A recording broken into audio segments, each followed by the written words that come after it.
Hello বন্ধুরা, কেমন আছো? আশা করি সবাই ভালো আছে। তা আমি আজকে রান্না করব হাঁসের মাংস। সাদা যে বড় হাঁসটা আছে ওই হাঁসের মাংসটা রান্না করব। তা প্রথমে কিন্তু হাঁসটা ভালো করে কেটে ভালো করে ধুয়ে সাফ করে এনে রেখেছি।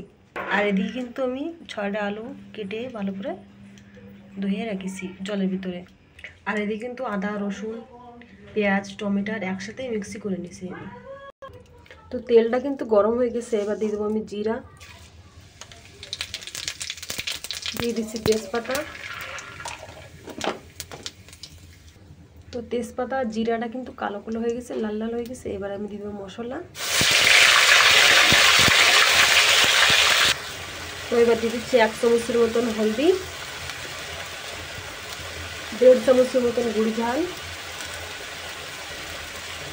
আর দিয়ে দিচ্ছি সবসাথে মেন লবণ।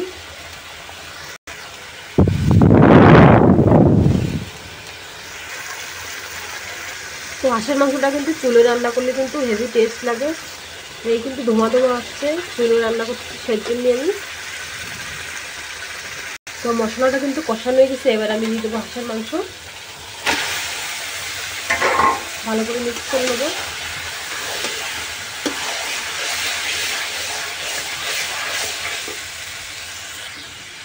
ভালো করে কিন্তু সুন্দর করে ভালো করে কষাই নেব।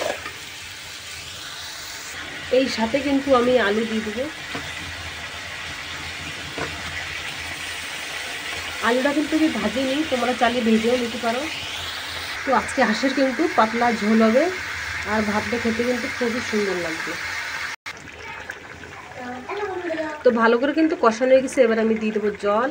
আর এই চুলো রান্না করতে গেলেও ভালো মতন কিন্তু ভাব ওঠে, কিচ্ছুই বোঝা যায় না।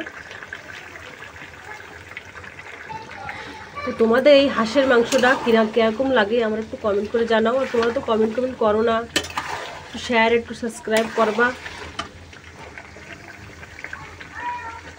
তো কষানো কিন্তু হয়ে গেছে। এবার আমি দিয়ে দেবো জল।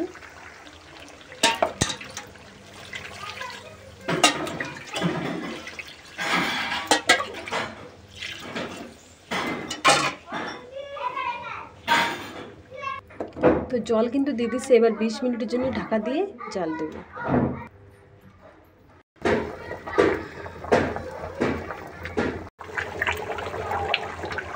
তো ঢাকনাটা কিন্তু খুলে নিচ্ছি। 20 মিনিট কিন্তু জাল হয়ে গেছে। তো হাঁসের মাংসটা কিন্তু রান্না কমপ্লিট। একদম গরম গরম পাতলা ঝোল হয়েছে বন্ধুরা, দেখতে পাচ্ছ। একদম পাতলা ঝোল, আর গরম গরম ভাতে কিন্তু হেভি টেস্ট লাগবে। তো এই ব্লগটা তোমাদের কেমন লাগলো কমেন্ট করে জানাও। আর আশা করি তোমাদের ভালোই লাগেছে। তো আজকের ভিডিও কিন্তু এদের সবার কাছে দেখা হবে। ফিরে বলাকে বাই বাই, টাটা।